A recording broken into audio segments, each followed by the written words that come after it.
The 2026 Lexus ES would probably make your grandmother fall out of her rocker. So this is the 8th generation, and this design language is something they've been promising to bring to the market for years, and here it is. The ES was originally introduced in 1989 along with the flagship LS model. So maybe you've seen videos or photos of this before and you're thinking, man, this thing looks a little bit too rad. Is this really gonna sell? Is this too far out there? But let me tell you, in person, I think it actually looks really good, and I think it sort of splits the difference between hyper-modern and something that is a little bit more relaxed and kind of traditional, like the rest of the old school Lexus lineup. This design language is called Clean Tech Excellence, or is that by excellence? I don't know, it's a ridiculous name, but I think it looks pretty futuristic and it's pretty simple and minimal. So the new ES is based on the LF-ZC concept, which I happen to be standing in front of right here. And this design concept is certainly hyper futuristic. I don't know what else to say. But some of the elements you're going to see in the ES from the concept are the nose. Instead of having a spindle grille, we now have a whole front spindle body. So the headlights are pretty unique. We have this dual L. We have the top ones, which are going to be facing inside. Those are the driving lights, and then the turn signals are down here. And we can see that concept has been borrowed from this concept, which has a much more stylized, much more radical looks too. But we also have these little, you can see little driving lights here. And one thing I like about the ES is this character line that goes from the front fender, it goes all the way back up into the C-pillar. And you can see it at the top of the door. And we also have this very interesting black character line too, which goes from the front all the way to the back. It is essentially a glossy kind of insert, and I think it adds a lot of depth and dimension to the car. But let me know your thoughts down below. Is this too much? Is this something that the market for this thing is really going to accept or not? Another part of the design is this trunk space here. So this is sort of a trunkless style look. You can see it sort of looks more like a hatchback. I'm not sure if we can open this up, but inside we actually do have a traditional trunk. It's a little bit dark looking on camera here, but this is pretty much a full-size trunk. It's actually quite large and quite practical. So you're gonna be able to put a lot of stuff in here, multiple golf clubs if you want. Oh, and look, we have a powered hatch that goes down too. Now going into the inside, this is a radical departure from the ES that we've seen in the past. And the interior of the ES is really something very different than I've ever seen before in any Lexus. This is very simplified, very minimal. It is sort of Star Trek meets mid-century modern, in my opinion. We have this very interesting little cool shift knob, and the overall space is clean, it's simple, it is very futuristic, but it's also kind of elegant. The reason I say mid-century modern is we have these bamboo accents, and at night these light up and they have little tiny slits in between them so you can see different colors at night. It is very, very cool. And the overall treatments of the seats these look absolutely stunning in my opinion.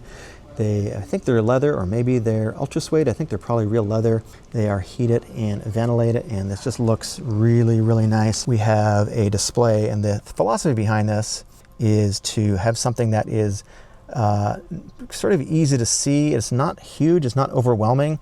It's pretty easy to see through the steering wheel, and a massive 14-inch display.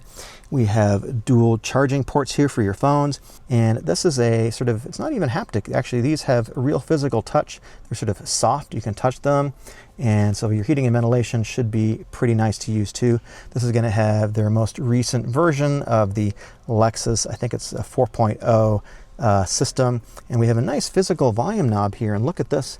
It is knurled, it's beautiful, it's very, very cool looking. Mark Levinson sound system, and we have a full-sized moonroof here too, and you can sort of see the fake sky through here. Now heading into the back seat, there's something to note. This car is a little bit longer than the outgoing version. The wheelbase is about 3 inches longer, and overall this car is 6 inches longer than it was before. And even though the roofline slopes down, I'm 5'9", there is a little bit of headroom back here. It's probably not the most. If you're 6 foot or over, it might be a little bit of an issue, but pretty good headroom. But there is a ton of leg room and knee room back here. There is endless space for my knees. I've got, God, like 8 or 9 inches here. Very comfortable back seat, and I think I could spend a little bit of time back here. In the rear, we have this light bar that goes all the way across the whole rear of the car, and it's quite interesting looking. It's a little bit more simplified than previous Lexus versions, but also we have this little pattern in here too, which sort of gives it a softer kind of glow from a distance. So it's a little bit different than what they've been doing with the Lexus rear strip in the past. It's a little bit softer looking, and I think it looks pretty good, but let me know your thoughts on this. Now, one of the most interesting and surprising things about this car is the fact that you have a choice of two powertrains, hybrid and full battery electric. Now, on both the hybrid powertrain and the battery electric powertrain, you have a choice of front wheel drive and all-wheel drive. Now, this is the 500e, this is the electric version, and this has 338 horsepower, 0 to 60 in about 5.4 seconds, and a range of around 250 miles. This has what they call the direct 4 all-wheel drive system. There's also the 300e, which has 220 horsepower, 0 to 60 in about 7.7 seconds, and a range of around 300 miles, which I think is actually competitive with where EVs need to be in today's marketplace. Now, this has an NACS charging port, which is a new North American standard. There, it's opening up right there. So you're going to be able to charge at the Tesla Supercharger network. And they say it should be able to go from 10 to 80% charge in about 30 minutes. And with the direct 4 all-wheel drive system, it's going to be able to split torque all the way up to 100% front, 0 in the rear, or the other way around, 100% in the rear, 0% in the front. It's an e-axle system, as they call it. So you've got an e-axle in the front and the rear in the all-wheel drive, and obviously the front just has an e-axle in the front. Now, the hybrid version, which I think is going to sell more in North America, frankly, is their 2.5-liter 4-cylinder hybrid 4. Makes about 243 horsepower combined. So now for the first time, we have a multi-link suspension system in the back, and the chassis is significantly stiffer than the outgoing model. It's going to do two things. First, it's going to accommodate the battery pack, which is going to be fairly heavy, and also it's going to be able to improve the ride quality over the current one, because you're going to get a more refined ride, less vibrations in the cabin, and just overall a classier, more refined ride. McPherson's right up front, by the way. No pricing information yet, but this should be on sale in early 2026.